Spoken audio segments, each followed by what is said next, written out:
অহংকার আর হিংসা, এই দুইটা রোগ কিন্তু বড় মারাত্মক। এবং এই দুই রোগের রোগী প্রতিটা সমাজে আছে না নাই? আপনাদের এলাকায় নাই তো? হিংসা আর হিংসা। আর হিংসা কে কাকে করে জানেন?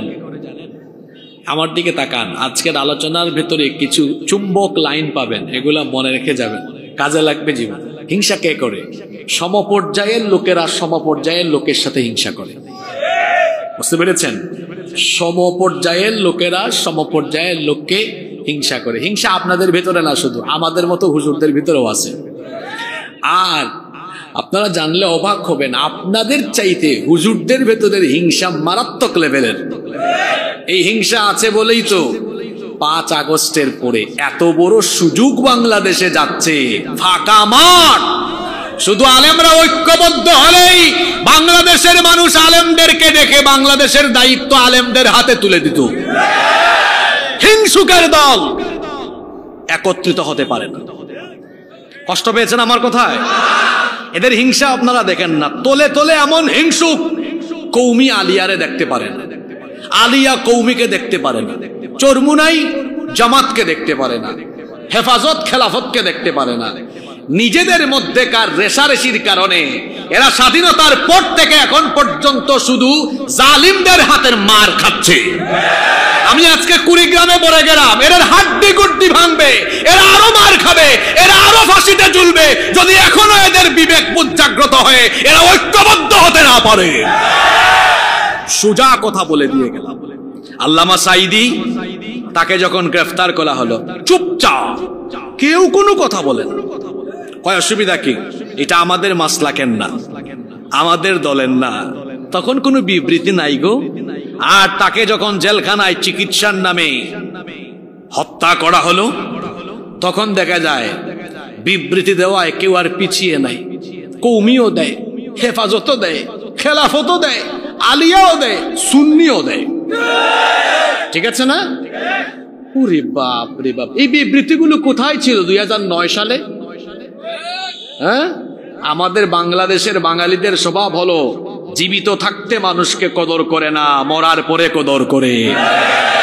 আপনাদের কি মনে হয় 2009 সালে যদি বিবৃতি এরকম সব আলেম দিত, তাহলে আল্লামা সাঈদীকে জেলখানায় রাখা যেত? কি করলেন? চুপচাপ থাকলেন। তারপর কি হলো? 15 বছর 16 বছর জালিমের হাতের মার খাওয়া থেকে কেউ কি বাদ গিয়েছে? বাদ গিয়েছে? এখনো উচিত শিক্ষা হয় না। এজন্য একজন আফসোস করে বলেছিল, পাল্লায় ব্যাং রাখা যেমন কঠিন, হুজুরদেরকে এক টেবিলে বসানো কঠিন। আওয়ামী লীগ ক্ষমতার জন্য 14 দলের সাথে জোট করে, বিএনপি ক্ষমতার জন্য 20 দলের সাথে জোট করে, কিন্তু হুজুরদের মধ্যে কিছু মতানৈক্য আছে, ঠিক আছে, কিন্তু সবাই এটা চায়। এই জায়গায় হুজুরদের মিল আছে, সব হুজুরই চায় বাংলাদেশে কোরআনের আইন কায়েম হোক। তো এই লক্ষ্যকে সামনে রেখে হুজুররা কিন্তু কয়েকটা দল মিলে একজোট হতে পারে। ওই যে বললাম, হিংসা বেশি। হিংসা একটা মারাত্মক রোগ। হিংসা করে কেউ কখনো বড় হয় না, আর ওই যে শ্রদ্ধা করে কেউ কখনো ছোট হয় না। মানুষকে সম্মান দিলে আপনি সম্মানিত হবেন, আর হিংসা না করে উদারতা বাড়ালে পরে আল্লাহ তাআলা রহমত দান করবেন। সুবহানাল্লাহ। গ্রামে গঞ্জেও কিন্তু হিংসা আছে। এক বাড়ির একজন একটু এগিয়ে গেছে, পাশের বাড়ির আরেকজন হিংসায় জ্বলে পুড়ে ছাই হয়ে যায়। হিংসার আগুন বড় মারাত্মক। এই আগুনে কে পুড়ে? হিংসুক নিজেই ওই আগুনে জ্বলে পুড়ে কি হয়ে যায়? ছাই হয়ে যায়। আবর্জনা যেমন, আমার একটা হাদিস মনে পড়ে গেল, আল্লাহর নবী বলেছেন, আবর্জনা যেমন, আগুন যেমন আবর্জনাকে জ্বালিয়ে দেয়, হিংসা মানুষের নেক আমলকে জ্বালিয়ে পুড়িয়ে ছাই করে। এজন্য কোনো হিংসা নিন্দা মনের ভেতরে রাখা যাবে। আমি কোথায় ছিলাম মনে আছে তো? কোরআন নামকরণের 2 নাম্বার কারণ বলছিলাম যে কোরআনে কারীম, এটার আরেকটা নাম হলো, কোরআন রাখার আরেকটা কারণ হলো মাকরুনুন থেকে এসেছে, অর্থাৎ এক আয়াতের সাথে আরেক আয়াতের মিল আছে। আছে বলেই কোরআন তেলাওয়াতে মজা লাগে, ভালো লাগে, মুখস্থ করতে, হিফজ করতেও সহজ হয়। সুবহানাল্লাহ। আল্লাহর কোরআন এত ছন্দময়, এত চমৎকার। কোরআনে কারীমের যে কোনো পৃষ্ঠা থেকে, যে কোনো পারা থেকে, যে কোনো সূরা থেকে আপনি যখন তিলাওয়াত করবেন, ছন্দের এক অসাধারণ মিল আপনি খুঁজে পাবেন। যে কোনো সূরা পড়েন, দেখবেন আগের আয়াতের সাথে পরের আয়াতের মিল আছে না নাই। যেমন দেখুন, আপনাদের পরিচিত সূরায় আমি ধরি, কোরআনে কারীমের সবচাইতে ছোট সূরা আমরা জানি, সেই সূরার নাম হলো সূরাতুল কাউসার। এই সূরা সবার আপনাদের মুখস্থ আছে। সওয়াবের নিয়তে সবাই পড়েন, কেউ চুপ থাকবেন না। ইন্না আতাইনাকাল কাউসার ফাসাল্লি লিরাব্বিকা ওয়ানহার ইন্না শানিআকা হুয়াল আবতার। কোনদিন খেয়াল করেন নাই, আজকে একটু খেয়াল করেন তো বাবা। বলেন, ইন্না আতাইনাকাল ফাসাল্লি লিরাব্বিকা ওয়ান ইন্না শানিআকা হুয়াল। সব আয়াতের শেষে র সুকুন হয়ে গিয়েছে না? ছন্দমিল আছে না? আরেকটা সূরা ধরেন, কুল হুয়াল্লাহু আল্লাহুস লাম ইয়ালিদ ওয়া লাম ইয়াকুল লাহু কুফুয়ান। ছন্দমিল আছে? আছে। পরের সূরায় জানতো, কুল আউযু বিরাব্বিল মিন শাররি মা ওয়া মিন শাররি গাসিকিন ইযা। আছে, ছন্দমিল আছে। পরের সূরাটা ধরেন, কুল আউযু বিরাব্বিন মালিকিন ইলাহিন মিন শাররিল ওয়াসওয়াসিল আল্লাযী ইউওয়াসওয়িসু ফি সুদুরিন মিনাল জিন্নাতি। দেখছেন কিরকম কারবার। যে কোন সূরায় যান, ইযাস সামাউন ফাতারাত ওয়া ইযাল কাওয়াকিবু ইনতাসারাত ওয়া ইযাল বিহারু ফুজ্জিরাত ওয়া ইযাল কুবুরু বু'থিরাত আলিমাত নাফসুম মা কদ্দামাত ওয়া আখখারাত। যেখানেই যাবেন ছন্দের মিল পাবেন। আপনাদের পছন্দের সূরা সূরা রহমান তেলাওয়াত করে দেখেন, এত সুন্দর ছন্দ মিল। আর রহমান আল্লামাল কুরআন খালাকাল ইনসানা আল্লামাহুল বায়ান। এইরকম করে গোটা কোরআনকে ছন্দের অসাধারণ মিল দিয়ে আমাদের জন্য যিনি নাজিল করেছেন তিনি কে? তাহলে কোরআন এর নাম কেন কোরআন? দুইটা কারণ বলেছি, মনে থাকবে? আল্লাহ মনে রাখার তৌফিক দেন। কোরআন ছাড়াও কোরআনে কারীমের আরো প্রায় 90টির অধিক নাম আছে। এগুলো হলো কোরআনে কারীমের গুণবাচক নাম। আমি মাস্টার্সে এই বিষয়ে থিসিস করেছিলাম, আউসাফুল কোরআন মিন খিলালিল কোরআনিল কারীম। কোরআনের আলোকে কোরআনের বৈশিষ্ট্য, কোরআনের গুণাবলী। কোরআন ছাড়াও কোরআনের আরো 90টার বেশি কি আছে, এই সবগুলো নাম আবার কোরআনে কারীমের ভিতরে আছে। এখন এই নামের সাথে আবার এই গুণের সাথে আবার আরেকটা জিনিস বলা হয়েছে, যে এই গুণে কোরআনওয়ালারা গুণান্বিত হবে। আর এই গুণে যদি আমরা গুণান্বিত হয়ে যেতে পারি, আমাদের জীবন পরিবর্তন হবে, সমাজ এবং রাষ্ট্র পরিবর্তন হয়ে যাবে ইনশাআল্লাহ। গতানুগতিক যেরকম আপনারা আলোচনা শুনেন, আজকে তার চেয়ে কিছুটা ব্যতিক্রম হবে। আমি সবার গভীর মনোযোগ আকর্ষণ করছি। আপনারা কি কয়েক মিনিট সবাই মনোযোগী থাকতে পারবেন ইনশাআল্লাহ? কোরআন ছাড়াও কোরআনে কারীমের, কোরআন তো বললাম এক, 2 নাম্বার আরেকটি নাম হচ্ছে, এই কিতাবের একটা নাম হচ্ছে কারীম, কিন্তু বাংলাদেশে বেশিরভাগ কোরআনে লেখা কোরআন শরীফ। শরীফ কোরআনের কোনো গুণবাচক নাম নয়। এটা ওই বাংলা বাজার থেকে প্রিন্ট করে আর ইচ্ছা মতো লেখা দেয় কোরআন শরীফ। শরীফ কোরআনের কোনো গুণবাচক নাম নয়। কোরআনের গুণবাচক নাম অনেক আছে। যেমন 2 নাম্বার, এই কিতাবের নাম হচ্ছে কারীম। কোরআনের একটা নাম হলো কি? রব্বুল আলামিন কোরআনে কারীমের 56 নম্বর সূরা সূরাতুল ওয়াকিআহ এর 77 নম্বর আয়াতে বললেন, ইন্নাহু লাকুরআনুন কারীম। আল্লাহ তাআলা বলছেন, নিশ্চয়ই এই কোরআন হলো অতি সম্মানিত কিতাব। কারীম শব্দটি আরবি, এর অর্থ হলো সম্মানিত। কোরআন এমন সম্মানিত কিতাব, এই কিতাবের কাছে যেই ব্যক্তি আসবে, দুনিয়া এবং আখিরাতে তার সম্মান যিনি বাড়িয়ে দিবেন, জোরে বলেন তিনি কি? কোরআনওয়ালারা দুনিয়াতেও সম্মানিত হয়, আখিরাতেও সম্মানিত হয়। শুধু মানুষ নয়, কোরআনের সাথে যার স্পর্শ লাগে তার মর্যাদা বাড়ে। যেমন দেখেন আপনারা এই যে কোরআনে কারীমকে বিভিন্ন এলাকায় রেহাল বানিয়ে রেহালে রাখা হয়, রেহাল আপনাদের এলাকায় আছে তো? কাঠের দুইটা টুকরা দিয়ে রেহাল বানিয়ে যখন এই কোরআন রাখা হয়, ওই রেহাল যদি মানুষের হাত থেকে পড়ে যায় কিংবা পা লেগে যায়, মানুষ তখন ওই দুইটা কাঠের টুকরার রেহালের প্রতিও সম্মান জানায়, বুকের সাথে জড়িয়ে ধরে মুখের সামনে নিয়ে চুমু খায়।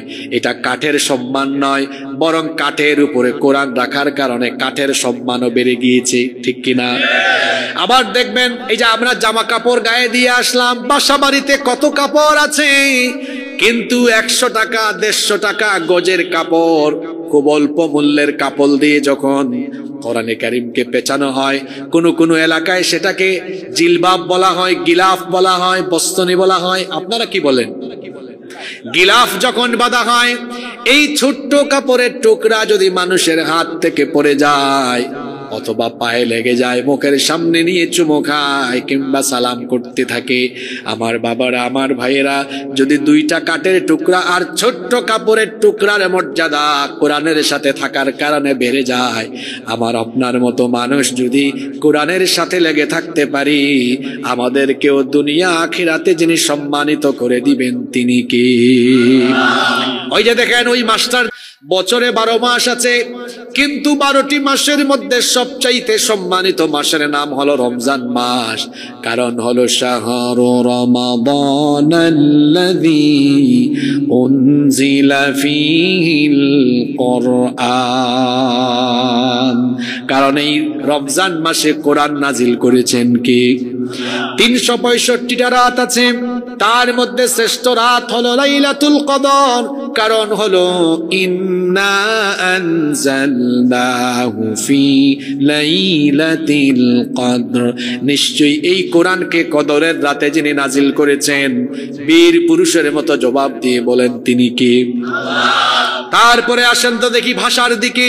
পৃথিবীতে এত ভাষা আছে, সবচাইতে দামি সম্মানের ভাষা হলো আরবি ভাষা। কারণ হলো ইন্না আনজালনাহু কুরআনান আরাবিয়্যান লাআল্লাকুম তাকিলুন, নিশ্চয়ই কোরআনকে আরবি ভাষায় নাজিল করেছেন কে?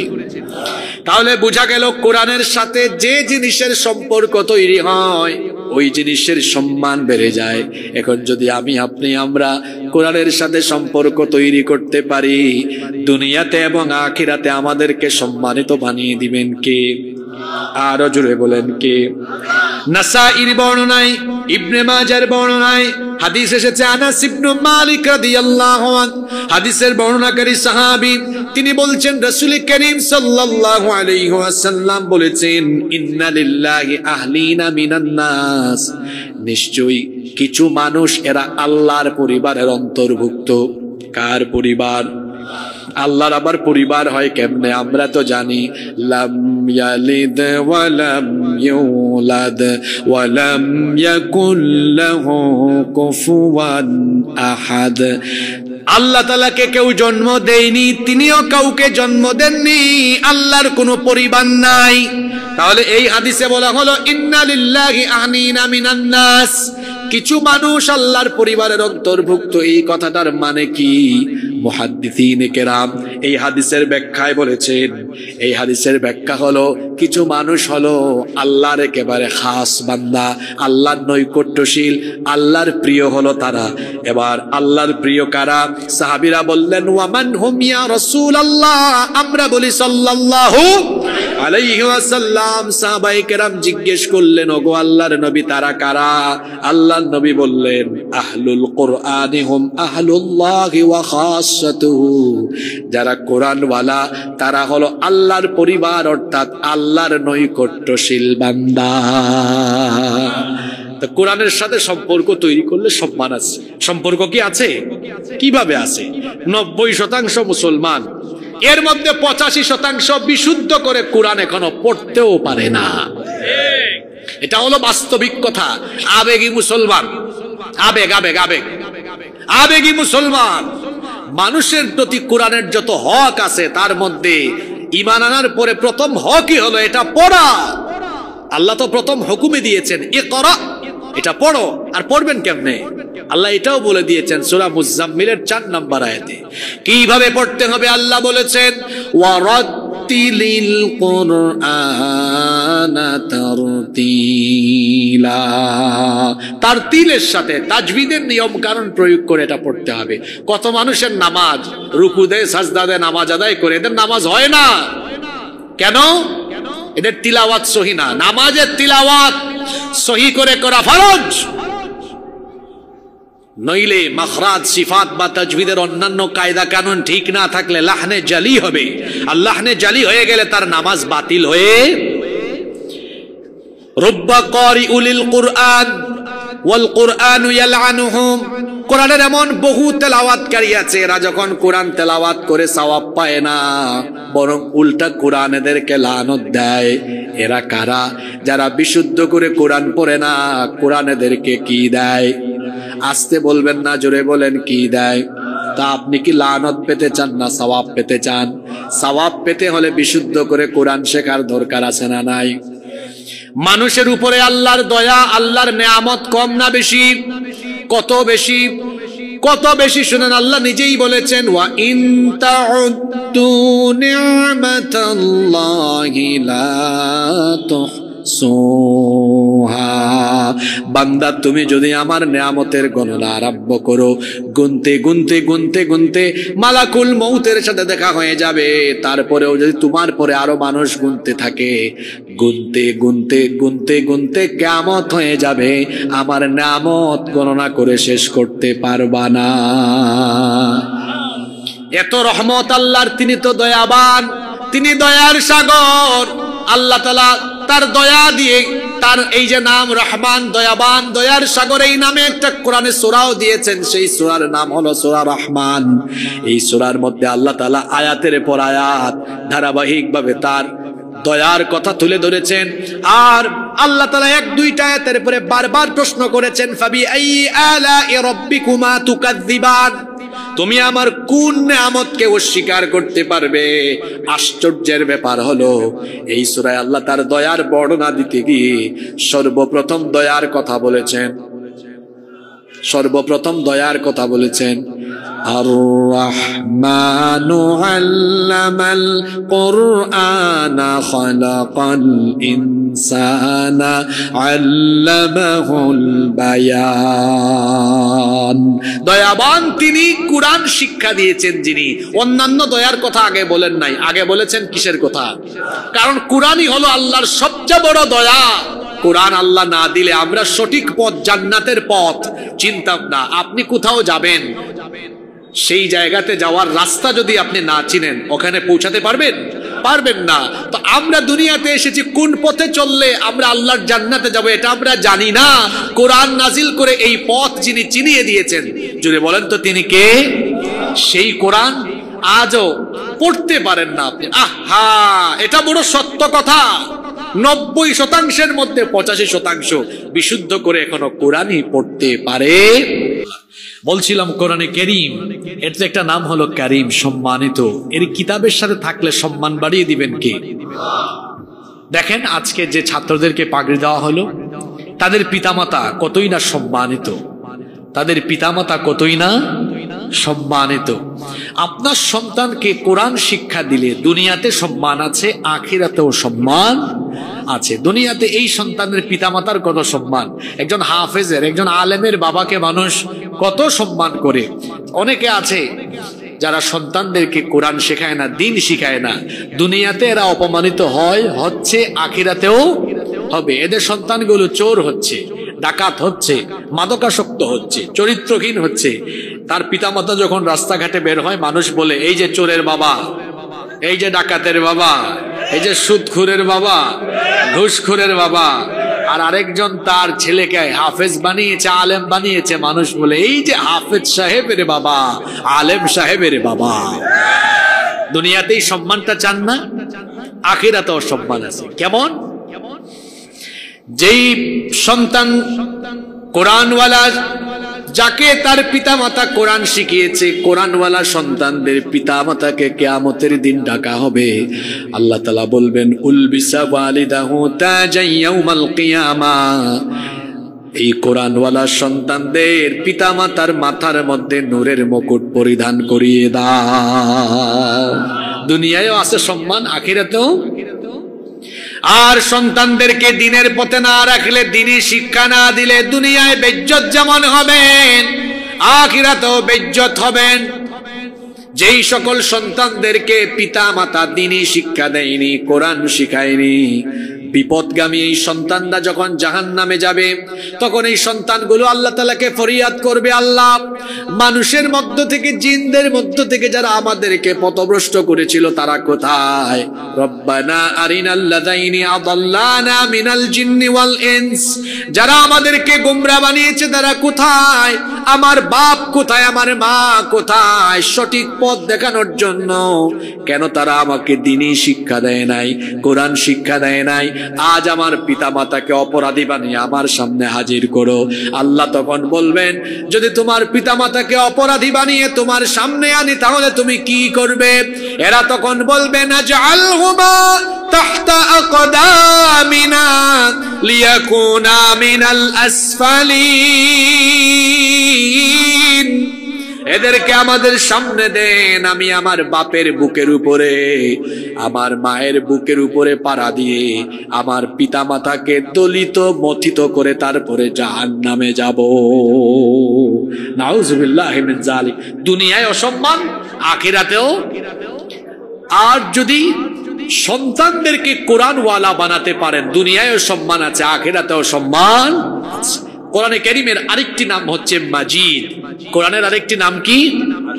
রব্বুল আলামিন কোরআনে কারীমের 50 নম্বর সূরা সূরাতুল কাফের প্রথম আয়াতে বললেন, কাফ ওয়াল কুরআনিল মাজিদ। মর্যাদাবান কিতাব, সমুন্নত সুমর্যাদা সম্পন্ন কিতাব কোরআনের কসম। আবার আল্লাহ তাআলা কোরআনে কারীমের 85 নম্বর সূরা বুরুজের 21 নম্বর আয়াত থেকে বলছেন, বাল হুয়া কুরআনুম মাজিদুন ফি লাউহিম মাহফুজ। এটি মর্যাদা সম্পন্ন কোরআন, কোরআনে মাজিদ, যা সংরক্ষিত আছে সুরক্ষিত ফলক, অর্থাৎ লাউহে মাহফুজে। কোরআন এমন এক কিতাব, এটা তো মাজিদ, মর্যাদাবান কিতাব। এই কিতাবের কাছে আসলে স্ট্যাটাস বাড়ে, মানুষের স্ট্যাটাস বাড়ে। ওমর রাদিয়াল্লাহু আনহু, ওমর ইবনুল খাত্তাব রাদিয়াল্লাহু আনহু কোরআনের কাছে আসার আগ পর্যন্ত ছিলেন মক্কার কুখ্যাত কাফের। আর যখনই কোরআনের কাছে আসলেন, মর্যাদা কি বাড়া বাড়লো। আল্লাহর নবী বলেছেন, লা নাবিয়্যা ওয়ালা রাসূলা মিন বাদি, আমার পরে কোনো নবী নাই, কোনো রাসূলও নাই। লাউ কানা নাবিয়্যাম মিন বাদি লাকানা উমর, কেউ যদি আমার পরে নবী হতো তাহলে আমার পরে ওমরকে আল্লাহ নবী বানাতেন। সুবহানাল্লাহ। এই মর্যাদা কিসের কারণে? আরেকজন দেখেন, বিলাল রাদিয়াল্লাহু আনহু উমাইয়া বিন খালফের গোলাম ছিলেন, একজন দাস, দেখতে কুৎসিত, কালো, খুব কালো রঙের মানুষ ছিলেন তিনি। চেহারা সুরত সুন্দর ছিল না, আর ছিলেন একজন চাকর, গোলাম। কোরআনে কারীমের কাছে আসায় তার স্ট্যাটাস, তার মর্যাদা কোথায় গিয়ে ঠেকলো? আল্লাহর নবী মেরাজে সিদরাতুল মুনতাহা ক্রস করার পরে তিনি যখন একাকিত্ব অনুভব করছিলেন, সেখানে তিনি বিলাল রাদিয়াল্লাহু আনহুর পদধ্বনি শুনতে পেয়েছেন। এই কালো বিলালের মর্যাদা এত বাড়লো, আল্লাহর নবী তাকে মুয়াজ্জিন বানিয়ে দিলেন, ইসলামের প্রথম মুয়াজ্জিন। সুবহানাল্লাহ। এখান থেকে একটা শিক্ষা নেন। আচ্ছা, আল্লাহর নবী যখন বিলাল রাদিয়াল্লাহু আনহুকে মুয়াজ্জিন নিয়োগ করেন, তখন কি বিলালের চাইতে সুন্দর চেহারার আর বিলালের চাইতে আরো টাকাওয়ালা পয়সাওয়ালা মানুষ কি তখন ছিল না? কথা বলতে হবে, ছিল কি ছিল না? কিন্তু আল্লাহর নবী মসজিদের মুয়াজ্জিন নিয়োগের ক্ষেত্রেও কি করলেন? সেখানে প্রভাব প্রতিপত্তি টাকা পয়সা দেখলেন না, আল্লাহর নবী আমল দেখলেন, তাকওয়া দেখলেন, পরহেজগারিতা দেখলেন। আল্লাহর নবী বিলালের মতো গোলাম একজন দাসকে মুয়াজ্জিন বানিয়ে দিলেন। আমরা কি করি? কোয়ালিটি থাকলেও, এই বৈষম্যে ঘেরা বাংলাদেশে যোগ্যতা থাকলেও যোগ্য মানুষকে আমরা যোগ্যতার চেয়ারে বসাই না, অযোগ্যকে আমরা যোগ্যতার চেয়ারে বসাই। আর এটা হলো কিয়ামতের আলামত। তাকায় দেখেন মসজিদের দিকে, বৈষম্য তো মসজিদেও আছে। সভাপতি হওয়ার যোগ্যতা নাই, টাকা আছে, পয়সা আছে, ক্ষমতা আছে, সুদখোর, ঘুষখোর, চাঁদাবাজ, টেন্ডারবাজকে সভাপতি বানায়। টাকা আছে, পয়সা আছে, তাকওয়া নাই, পরহেজগারিতা নাই, সেক্রেটারি বানায়। বাংলাদেশের দিকে তাকান, 5 তারিখের পরে জুলাই আগস্টে রক্ত দিল এক গ্রুপ, মজা নেই। আরেক গ্রুপ কারা এটাও জানেন না, ঘুমাই গেছেন আপনারা। এরা সব প্রথম আলো আর ডেইলি স্টারের মাল, জানেন না আপনারা। আহারে, আমি তো বড় চিন্তায় আছি, পেরেশানে আছি। গত 15 বছরের চাইতে আরো ভয়াবহ সময় সামনে আসতেছে। আজকে বলে গেলাম, আপনি জাতীয় আন্তর্জাতিক জ্ঞান না রাখলে, কন্টিনিউয়াসলি এইসব বিষয়াদি নিলে, পড়াশোনা না করলে আপনি বুঝতে পারবেন না। বর্তমানে যে গভর্নমেন্ট বসেছে, 3 মাসে এরা চূড়ান্ত ব্যর্থতার পরিচয় দিয়েছে। কিচ্ছু করতে পারে নাই, আইন শৃঙ্খলা নিয়ন্ত্রণে আনতে পারে নাই, দ্রব্যমূল্য নিয়ন্ত্রণে আনতে পারে নাই। আজকে কুড়িগ্রামে বলে দিয়ে গেলাম, 1 মাস পরে মানুষ এদের বিরুদ্ধে কি বলবে আপনি কাউরে আটকাইতে পারবেন না। রক্ত দিল কারা, জীবন দিল কারা? আজকে শহীদদের রক্তের সাথে বেঈমানি করে ফেসিবাদের দূষণদেরকে আবার পুনর্বাসন করা হচ্ছে। আপনি ঘুমায় আছেন গো, আপনি টের পাচ্ছেন না। সব 3-4 জন বাদে, আমি বলে দিচ্ছি একদম সংখ্যা গুনে গুনে বলে দিলাম, 3-4 জন বাদে সবগুলা প্রথম আলো, ডেইলি স্টার, ভারত আর আমেরিকার মাল। আপনি জানেনও না এগুলো। জুলাই আগস্টের আন্দোলনে এদের অবদান কি? কি এদের অবদান? যুবক এবং তরুণরা রক্ত দিয়েছে, জীবন দিয়েছে। রক্তের উপর দিয়ে, জীবনের উপর দিয়ে বাংলাদেশে যে নতুন স্বাধীনতার সূর্যোদয় হয়েছিল, সেটাকে সমুন্নত রাখতে হলে বিপ্লবের চেতনা ধারণ করে, লালন করে এমন ব্যক্তিদেরকে দিয়ে বাংলাদেশ পরিচালনা করতে হবে। নইলে বিপ্লবের চেতনা সমুন্নত রাখা যাবে। সবচেয়ে বড় ভুল হয়েছে কি জানেন? কথা যেহেতু বলেছি বলেই দিই 1 মিনিটে। সবচেয়ে বড় ভুল হয়েছে 5 তারিখ থেকে 8 তারিখ 3 দিন 72 ঘন্টা ভুলের খেসারত আরো 72 বছর দেওয়া লাগবে। বিদেশ থেকে, ওইখান থেকে শিক্ষক, ওইখান থেকে ব্যবসায়ী আইনা ধৈরা ধৈরা বসাইছেন। সবচাইতে ভালো হইতো গত 15 বছর ধরে যারা এদের বিরুদ্ধে মোকাবেলা করেছে, তাদের মধ্য থেকে 1জন 2জন করে করে, আর ছাত্রদের মধ্য থেকে ছাত্র প্রতিনিধিকে রেখে যদি এই বিপ্লবী মানুষগুলোকে দিয়ে এই বিপ্লবী মানুষগুলোকে দিয়ে যদি এই চেয়ারগুলো পরিচালিত হতো, দেখতেন সব তারের মতো সুদা হয়ে যাইতো। এখনো ঘুষ চলে, চাঁদাবাজি চলে, টেন্ডারবাজি চলে। যদি বিপ্লবী চেতনার মানুষগুলো থাকতো, ঘুষখোরদেরকে অফিসের সামনে উল্টা করে ঝুলাইয়া পিটাইতো। সিস্টেম আগের মতোই আছে, শুধু নামটা চেঞ্জ হয়েছে। আপনি ঘুমায় আছেন, জানেন এখনো সময় আছে, এখনো যদি ছাত্র জনতা আবারও ঐক্যবদ্ধ হয়ে যদি এই প্রথম আলো আর ডেইলি স্টারের পণ্যদেরকে না সরায়, মনে রাখবেন প্রথম আলো আর ডেইলি স্টার এরা হলো ভারতের 5 আটা গোলাম এবং বাংলাদেশের ইসলাম আর মুসলমানদের জঘন্য দুশমন। গত 15 বছরে বাংলাদেশে যত ইসলাম বিরোধী কর্মকাণ্ড হয়েছে, সব কিছুর নাটের গুরু প্রথম আলো আর ডেইলি স্টার। আল্লাহ এই জাতিকে সতর্ক হওয়ার তৌফিক দেন। বলছিলাম কোরআনের কাছে আসলে মানুষের কি বাড়ে? মর্যাদা বাড়ে। কোরআনে কারীমের আরেকটি নাম হচ্ছে হাকিম। কোরআনের আরেকটি নাম কি? ইয়াসিন ওয়াল কুরআনিল হাকিম। বিজ্ঞানময় কোরআনের কসম, কি সুন্দর নাম আল্লাহ দিলেন, কোরআনে হাকিম।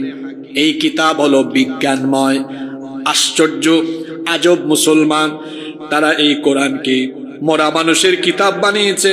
কিরকম মরা মানুষের কিতাব বানিয়েছে বলে, একজন মুমূর্ষ ব্যক্তি, মৃত্যু পথযাত্র ব্যক্তি সকরাতের যন্ত্রণায় আছে, মৃত্যু যন্ত্রণায় আছে, দেখা যায় তার পাশে গিয়ে মানুষ কোরআন বের করে ইয়াসিন সূরা পড়ে যেন লোকটা তাড়াতাড়ি মরে যায়। কথা বুঝেন নাই? এটা কি মরা মানুষের কিতাব, মানুষ মারার কিতাব, না জীবিত মানুষদেরকে হেদায়াত দেওয়ার কিতাব?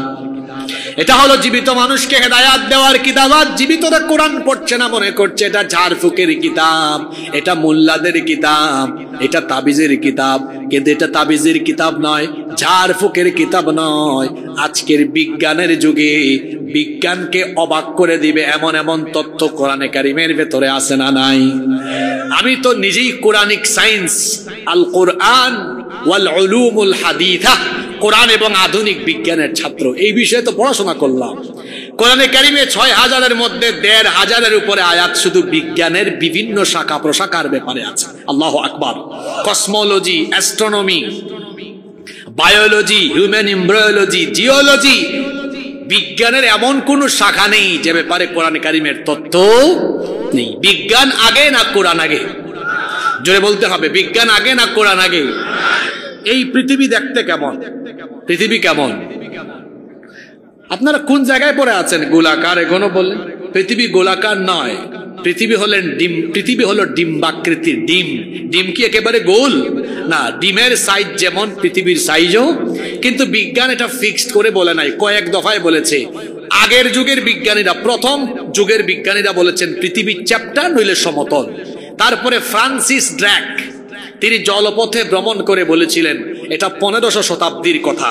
তিনি তখন বলেছিলেন যে পৃথিবী গোলাকার।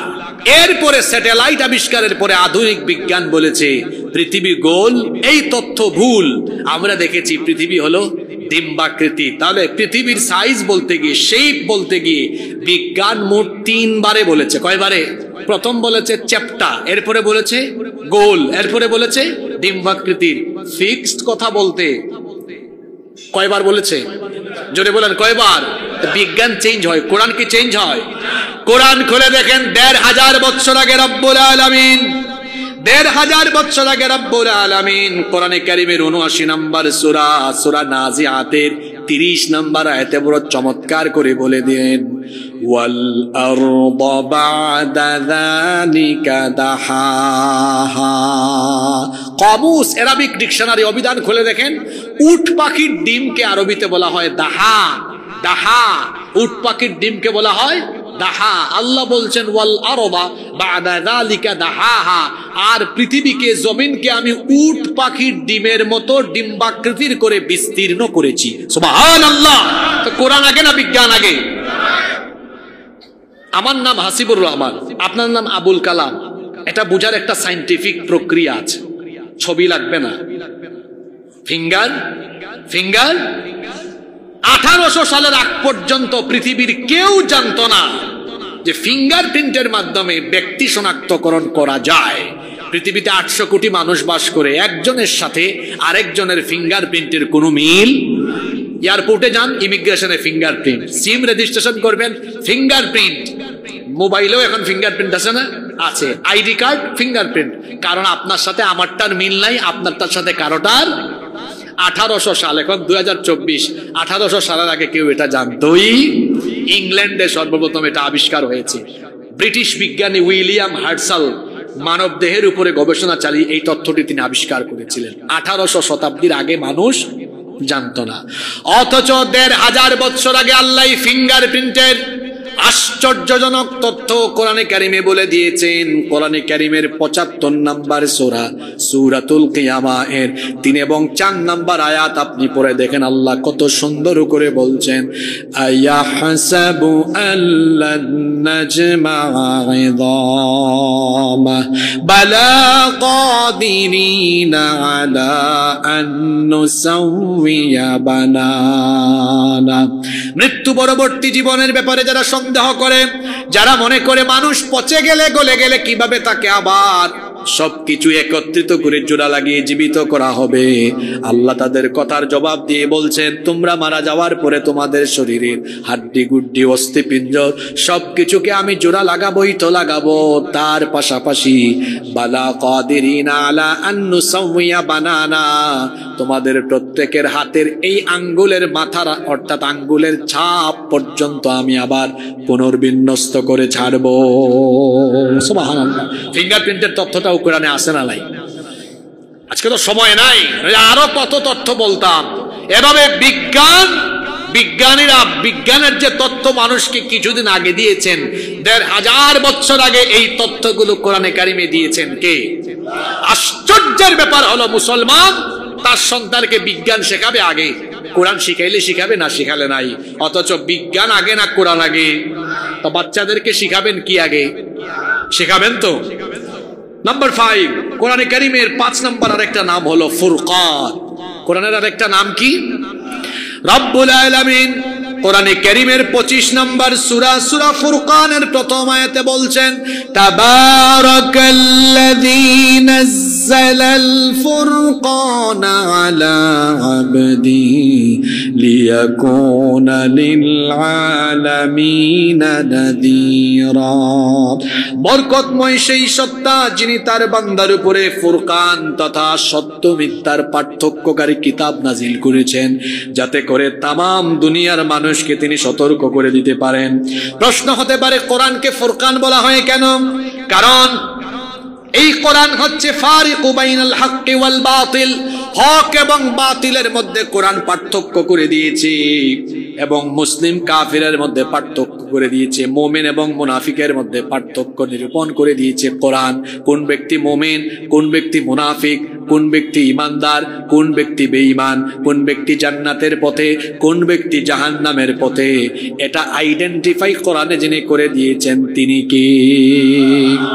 কোন ব্যক্তি ইমানদার, কোন ব্যক্তি বেঈমান, কোন ব্যক্তি জান্নাতি, কোন ব্যক্তি জাহান্নামী, এটার ফয়সালা করে দিয়েছেন কোরআনের মাধ্যমে যিনি। জোরে বলেন তো তিনি কে? কি সুন্দর ফয়সালা! নামাজির ব্যাপারে কোরআনে ফয়সালা সে জান্নাতি, বেনামাজির ব্যাপারে ফয়সালা সে জাহান্নামী। এত সুন্দর করে কোরআন সত্য আর মিথ্যার মধ্যে পার্থক্য করে দিয়েছে, এত সুন্দর করে সবকিছু বলে দেওয়া হলো, কিন্তু মুসলমান বুঝে না, কারণ সে তোতা পাখির মতো কোরআন পড়ে বুঝার মতো কোনো যোগ্যতা তার নাই। এই জন্য দেখা যায় কোরআনের সাথে আমাদের জীবনের কোনো মিল নাই। আমাদের মা আয়েশা রাদিয়াল্লাহু আনহাকে বলা হলো, একটু ওয়াজ করেন নবীজির চরিত্র কেমন ছিল। তিনি বললেন, কি আর ওয়াজ করব, তোমার বাড়ি থেকে কোরআন নাই, বাড়িতে গিয়ে কোরআন পড়ো। কানা খুলুকুহুল কোরআন, এই কোরআন যেমন আমার নবীর চরিত্র হলো তেমন। আর আমরা কেমন? কোরআন যেমন আমরা তার ব্যতিক্রম, কোরআন যেমন আমরা তার। কোরআনে মুমিনের খাসলত বলা হয়েছে, মুমিন হয় নামাজি, কিছুক্ষণ পরে আসরের জামাত হবে, দেখা যাবে কতজন মুমিন আছে। আমার দেশের অনেক মানুষের তো নামের সাথে কামেরও মিল নাই। বাবা নাম রেখেছে ফজর আলী, এই ফজর আলী ঘুম থেকে উঠে সকাল 10টায় ফজর নাই। বাবা নাম রেখেছে জোহর আলী, জোহরের সময় খেতে থাকে, জোহরের নামাজ পড়ে না। নাম রেখেছে বাবা রমজান আলী, রমজান মাসে দুপুরবেলা গাঞ্জা টানে, আছে না? নাম হলো কুরবান আলী, সামর্থ্য আছে কুরবানি দেয়। আর নামও রাখছে ঈমান আলী, ঈমানের কোনো খবর নাই। তার এমন ঈমান, তার ঈমান থাকে মসজিদ, তার ঈমান তাকে ঘর থেকে বের করে মসজিদে আনতে পারে না। যে ব্যক্তির ঈমান তাকে ঘর থেকে বের করে মসজিদে আনতে পারে না, এই দুর্বল ঈমানদারের ঈমান তাকে জান্নাতের দ্বারে কাছেও আনতে পারবে না। নামাজ ছাড়া জান্নাতের গন্ধ পাওয়া যাবে? এখানে যদি কোনো বিল্ডিং তালা দেওয়া থাকে, ঢোকার জন্য কি লাগবে? আপনারা সবাই জান্নাতে যেতে চান তো? তো আল্লাহ 5 ওয়াক্ত আপনাদেরকে ডাকেন, কেন ডাকেন জানেন? আল্লাহ বলেন, আয় আয় বান্দা, আয় আয় আয় মসজিদে আয়, নামাজ আয়, আমি তোর জন্য যে জান্নাত বানিয়েছি আমারে সাজদা দে, আর যাওয়ার সময় আমার কাছ থেকে জান্নাতের চাবিটা নিয়ে নে। সুবহানাল্লাহ। কিছুক্ষণ পর বোঝা যাবে আসরে নামাজ ছাড়বেন, নামাজ ছাড়বেন। নামাজ কি? নামাজ হলো, সালাত is a conversation between almighty Allah and the slave. নামাজ হচ্ছে আল্লাহ আর বান্দার কথা বলার জায়গা, কথা বলার জায়গা। সুবহানাল্লাহ। আল্লাহ আপনার সাথে নামাজের মাধ্যমে কি বলেন? নামাজ ছাড়বেন না।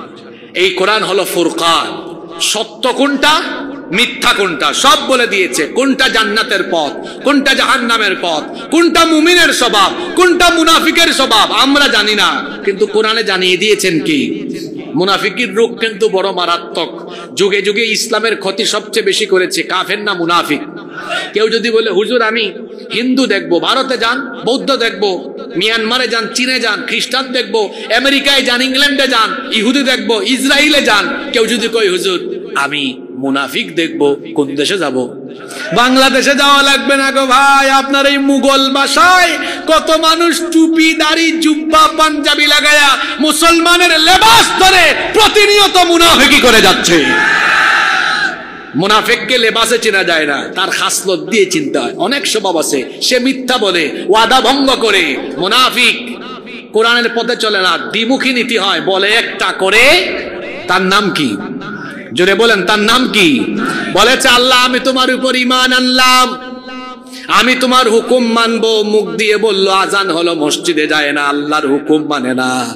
এই ব্যক্তি ঈমানদার নয়, এই ব্যক্তি হলো ঈমানদার নামের খাঁটি মুনাফিক। আল্লাহ মুনাফিকের রোগ থেকে আমাদেরকে বাঁচাও। কোরআনের আরেকটা নাম হলো শিফা।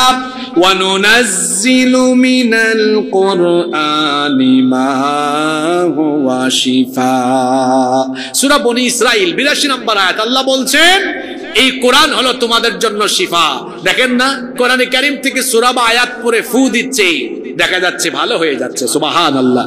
এটা শুধু ঝাড়ফুঁকের জন্যই নয়, বরং এটি হচ্ছে কুফরির রোগ থেকে, গুমরাহির রোগ থেকে, ধর্ম নিরপেক্ষতাবাদের রোগ থেকে, যত ধরনের গুমরাহির রোগ আছে, গুমরাহির সকল রোগ থেকে মানুষকে হেদায়েতের পথে নেওয়ার জন্য কোরআনকে যিনি শিফা বানিয়েছেন তিনি কি? নাম্বার 7, কোরআনের আরেকটা নাম হলো জিকির। কোরআনের আরেকটা নাম কি? আমার দেশে মানুষ জিকির বলতে মনে করে হুক্কু হুক্কু হুক্কু হুক্কু, হাঁপানি রোগীর মতো শুধু হুক হুক করে, কিন্তু কোরআনের নাম হতো জিকির। আল্লাহ বলেছেন ইন্না নাহনু নাযালনা যিকরা ওয়া ইন্না লাহু লাহাফিযুন। নিশ্চয়ই এই কোরআন নাজিল করেছি আমি, আর এর হেফাজতের দায়িত্ব যিনি নিয়েছেন তিনি কি? কোরআনের আরেকটা নাম হলো 8 নাম্বার কিসাস। এটা হলো কাহিনীর কিতাব। অনেক হুজুর আছে 1 ঘন্টা ওয়াজ করে, কোরআনের আয়াত বলে না, হাদিস বলে না। কেউ যদি চায় 50 বছর কিচ্ছা দিয়ে ওয়াজ করতে পারবে, আবুল তাবুল কিচ্ছা লাগবে না। কোরআনের ভেতরে অনেক কিচ্ছা আছে। কোন হুজুর যদি কিচ্ছার কোনো বই নাও পায়, তার বইয়ের নামও আমি বলে দেই। আল্লামা ইমাম ইবনে কাসির রাহিমাহুল্লাহ কাসাসুল কোরআন নামে একটি কিতাব লিখেছেন, সেটা পড়েন, কিচ্ছা পাবেন। অথবা আরো অথেন্টিক কিতাবের নাম বলে দিই, আল বিদায়া ওয়ান নিহায়া পড়েন, ফ্রেশ কিচ্ছা পাবেন। মানুষকে আবুল তাবুল কিচ্ছা, সাপের কিচ্ছা, ব্যাঙের কিচ্ছা, বেগুনের কিচ্ছা শোনানোর দরকার নাই। কোরআনে কারিমে 25 জন নবীর কিচ্ছা বলে দিয়েছেন কি?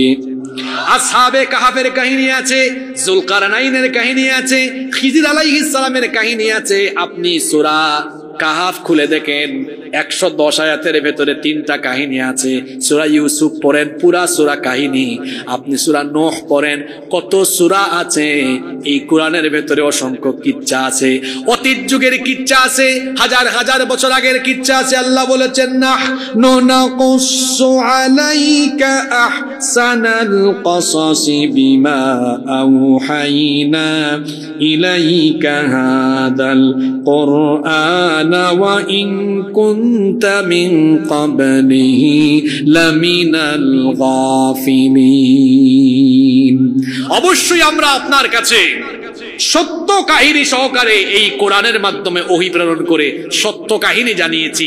এগুলোর ব্যাপারে আগে আপনি গাফেল ছিলেন, জানতেন না। হাজার বছর আগের কাহিনী কোরআনের মাধ্যমে আল্লাহ আমাদেরকে না জানালে আমরা জানতে পারতাম? নাম্বার 9, কোরআনের আরেকটা নাম হলো নূর। ওয়া আনজালনা ইলাইকুম নূরাম মুবিনা।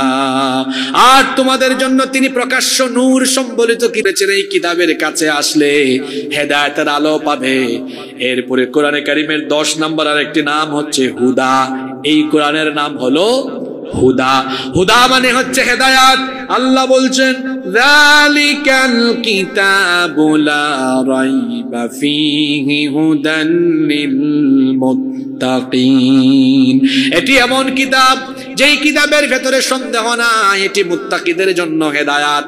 আল্লাহর তরফ থেকে আসাই হেদায়াত যারা গ্রহণ করবে। আল্লাহ বলছেন ফা ইম্মা يأتينكم مني هدى فمن تبع هداي فلا خوف عليهم ولا هم يحزنون আমার দিকে তাকান কথায় আছে না শেষ ভালো যার সব ভালো আল্লাহ বলছেন এটা হেদায়েতের কিতাব ফামান তাবিআ হুদায়া এই হেদায়েত যারা মেনে নিবে গ্রহণ করবে অনুসরণ করবে ফালা খাউফুন আলাইহিম এদের জন্য কোনো ভয় নাই দুনিয়ায় পেরেশানি নাই টেনশন নাই ওয়ালা হুম ইয়াহজানুন আখিরাতেও এদের কোনো টেনশন দুনিয়ার ভয় দারিদ্র অভাব অনটন সকল ধরনের সমস্যা দূর করে দিবেন কে বাংলাদেশে এখন সমস্যা আছে না নাই কত সমস্যায় আছি আমরা 54 বছর ধরে দেশ স্বাধীন হয়েছে 54 বছর ধরে বাংলাদেশের মানুষকে সময়ে সময়ে শুনিয়েছে আমাদেরকে সুযোগ দেন জনগণের ভাগ্য বদলাইয়ে দেব বাংলাদেশের ভাগ্য পাল্টিয়ে দিব হ্যাঁ ভাগ্য বদলে কিন্তু কাদের বদলে যে যায় দেখা যায় তাদের জুতা বদলে তাদের জামা কাপড় বদলায় তাদের মোবাইল ফোন বদলায় চেহারা সুরত বদলায় সম্পদ বদলায় আঙ্গুল ফুলে কলা গাছ হয় আফসোস বাংলাদেশের মানুষের ভাগ্যের আর পরিবর্তন হলো বাংলাদেশের মানুষের ভাগ্যের পরিবর্তনের জন্য মানুষের তৈরি করা আইন দিয়ে কশিন কালেও মানুষের ভাগ্যের পরিবর্তন করা যাবে না 54 বছর দেখে ফেলেছি আমরা সবকিছু দেখা শেষ বাকি আছে আল কোরআনের বাংলাদেশ আমরা আগামীতে এই বাংলাদেশকে কোরআনের আলোকে পরিচালনা হোক এটা আমরা দেখতে চাই আগামীর বাংলাদেশ হোক কোরআনের বাংলাদেশ কারণ কোরআন আল্লাহর কিতাব আল্লাহর দেওয়া এই হেদায়েতের কিতাব দিয়ে বাংলাদেশ চললে কোনো অশান্তি থাকবে না অভাব থাকবে না অনটন থাকবে না দুঃখ দুর্দশা দুর্নীতি কোনো কিছুই থাকবে না ইনসাফ কায়েম হবে যেটা ছাত্ররাও স্লোগান দিচ্ছে উই ওয়ান্ট জাস্টিস এই ইনসাফ কায়েম হবে তখন আল্লাহর কোরআনের বিধানের বাস্তবায়ন হবে যখন এজন্য কুড়িগ্রামের মানুষকে সিদ্ধান্ত নিতে হবে এই যে কোরআনের নাম হুদা হেদায়াত এই হেদায়াতের সাথে আটার মতো লেগে থাকতে হবে সীসা ঢালা প্রাচীরের মতো ঐক্যবদ্ধ হয়ে এই দেশে কোরআনের রাজ কায়েমের জন্য ঐক্যবদ্ধ হয়ে কাজ করতে কারা কারা প্রস্তুত দুহাত তুলে আল্লাহকে দেখান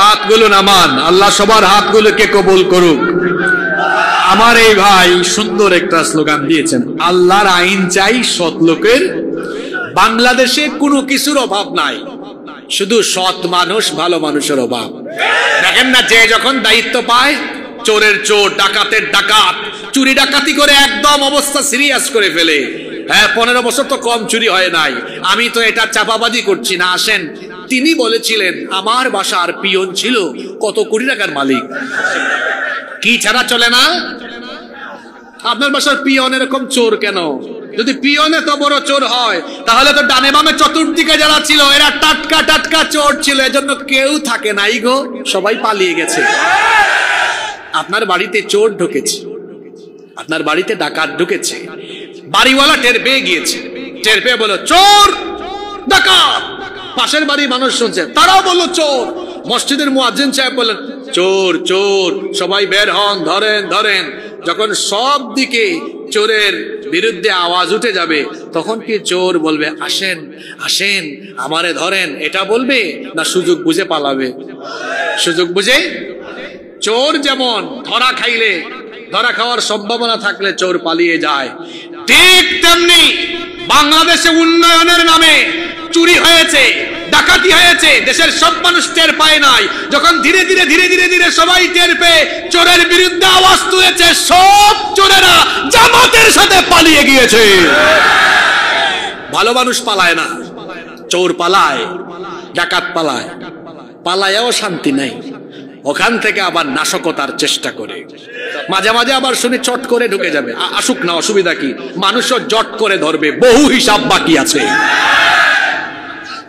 সম্মানিত ভাইয়েরা তাহলে আজকে কোরআনে কারীমের মোট কয়টা নাম বললাম আপনি বলবেন হুজুরের নাম বললেই শেষ করে দিবেন এই নামের ভিতরেই তো কাম আছে এই যে প্রত্যেকটা গুণের কথা বললাম প্রতিটি গুণে আপনাকে গুণান্বিত হতে হবে। যেমন আমি একটু রিভাইজ করি, বলেছিলাম এটা সর্বাধিক পঠিত কিতাব, তাহলে আপনি সবচাইতে বেশি পড়বেন আল কোরআন, প্রতিদিন কোরআন পড়বেন, পারবেন তো ইনশাআল্লাহ? শেষের কথাগুলো শুনেন, কথায় তো আছে শেষ ভালো যার সব ভালো। তারপরে 2 নম্বর কি বললাম? কোরআন হলো সম্মানিত কিতাব, দুনিয়াতে সম্মান চান, আখিরাতে সম্মান চান, কোরআন পড়ে কোরআন বুঝে কোরআনের সাথে লেগে থাকেন। 3, কোরআনের নাম বলেছি মাজিদ। এই জাতি এখনো মর্যাদাবান জাতি হতে পারেনি, যদি কোরআনের আলোকে পরিচালিত হয় এই জাতিকে মর্যাদাবান জাতিতে পরিণত করবেন কে? 4 নাম্বার বলেছি কোরআনের নাম হাকিম, এটা বিজ্ঞানময় কিতাব, এখানে জ্ঞান বিজ্ঞানে পরিপূর্ণ। তারপরে 5 নম্বরে বলেছি কিতাব ফুরকান, সত্য মিথ্যার পথ আপনি বুঝবেন। 6 নম্বর এটি শিফা, আপনার সকল গুমরাহির রোগের শিফা দিবে কোরআন। এরপরে 7 নম্বর বলেছি এটা যিকির, এটা উপদেশ, উত্তম উপদেশ আছে আমাদের জন্য এই কোরআনে। 8 নাম্বার এটি কাহিনীর কিতাব, এমন এমন কাহিনী, প্রতিটা কাহিনীর মধ্যে শিক্ষা আছে। ফেরাউনের কাহিনী বলেন, পড়েন, ফেরাউন থেকে শিক্ষা পাবেন পৃথিবীতে কোন জালেমের পরিণতি ভালো হয়। 9 নাম্বার কোরআন হচ্ছে নূর, এই কোরআন যে ব্যক্তি আঁকড়ে ধরবে তাকে আল্লাহ তাআলা মুনাওয়ার করে দিবেন, সুবহানাল্লাহ। সর্বশেষ বললাম কোরআনের নাম হলো হুদা, এই হেদায়েতের সাথে যারা থাকবে দুনিয়ায়ও টেনশন নাই, আখিরাতেও টেনশন